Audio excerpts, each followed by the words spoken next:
Emily had been awake since 5, long before the hotel hallway filled with wedding guests.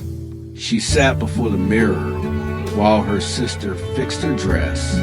Every few minutes, Emily checked the same message on her phone. It was from Daniel, her fiancé. Coffee after ceremony? She smiled but didn't answer. Her sister, Rachel, noticed, "You okay?" "Just nervous." That was true, but wasn't the whole truth. For 3 weeks, Emily had kept a small suitcase in her car, 2 dresses, toiletries, an old photograph, and money for a few days away. She hadn't told Daniel or Rachel. She had planned to leave before the wedding. She still loved him. Downstairs, Daniel was trying to stop his best man from eating the wedding cake before the photographer arrived. The argument ended when the best man admitted he had already taken a piece. Daniel laughed and glanced toward the stairs. He expected Emily to appear.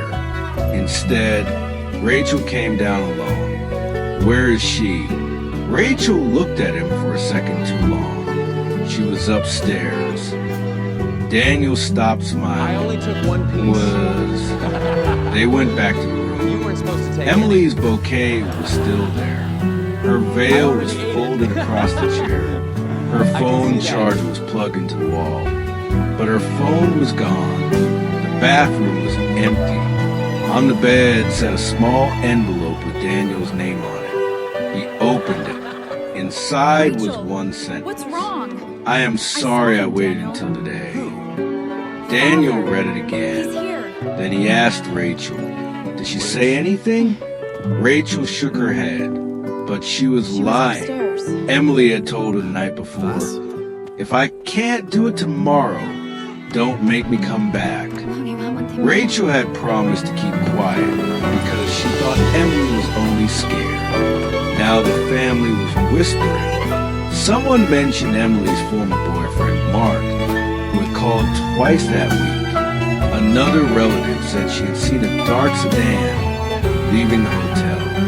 Within an hour, everyone had a version of the story. Daniel didn't. He kept looking at Emily's empty chair. The police were contacted, but there was no evidence anyone had forced her to leave. Her car was still in the hotel parking lot. Then Daniel remembered something. 2 weeks earlier, Emily had asked, "If one day you realize I wasn't happy, would you want me to tell you?" If I He can't had do it laughed. tomorrow, "Of course, but you're happy." don't make She me hadn't come back. argued. He found their old Okay. messages. At first, they were tomorrow. ordinary.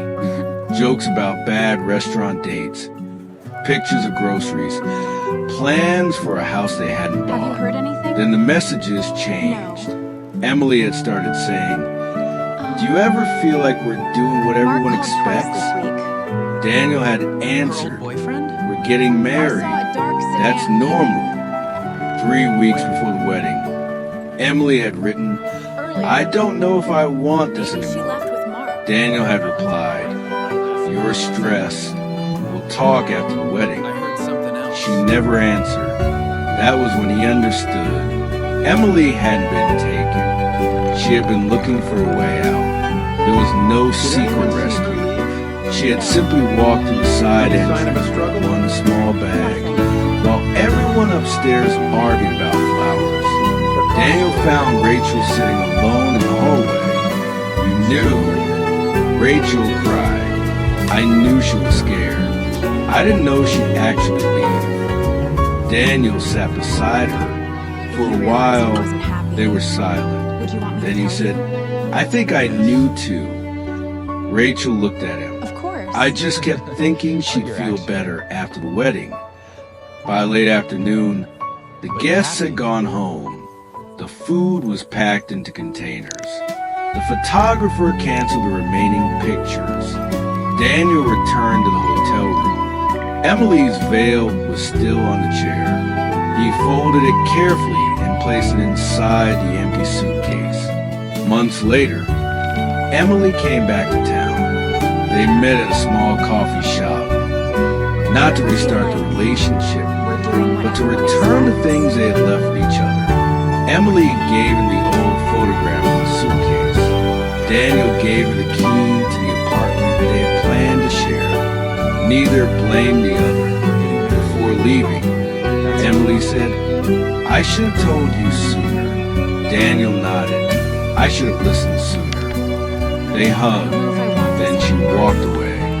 Daniel stayed at the table, watching the door close. You're stressed. He still loved her, but he finally understood Talk after the that wedding. loving someone had never meant they were going to stay. She wasn't And the taken. wedding day he had spent months preparing for was now a day neither of She them was could trying to ever leave. get back.